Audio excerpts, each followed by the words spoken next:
Dr.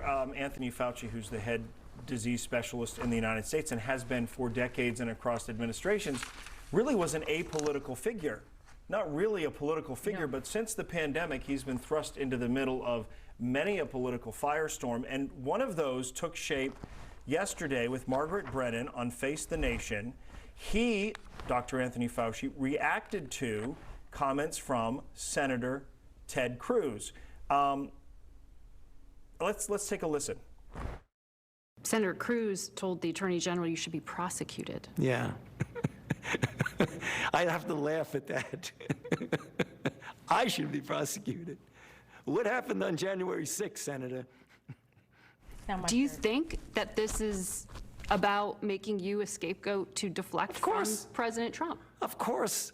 You have to be asleep not to figure that one out. Yeah, so Senator Ted Cruz said that Fauci should be prosecuted for the way in which he's handled the pandemic. He fired back with January 6th, the insurrection, and what he saw as his place in it, that he was complicit in that whole thing.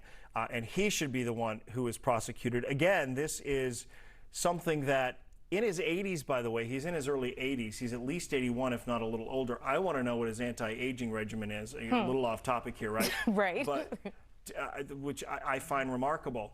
And it gives us all hope as we get older. It does.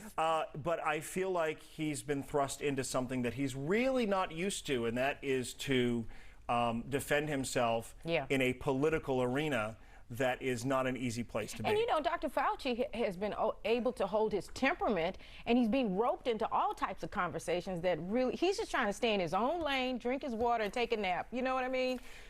There are some people who will argue, and again, depending on what cable news you watch, that he's more of a political operative than he wants you to know. But whatever the case might be, it comes down to our own Senator Ted Cruz and Dr. Anthony Fauci with that sparring.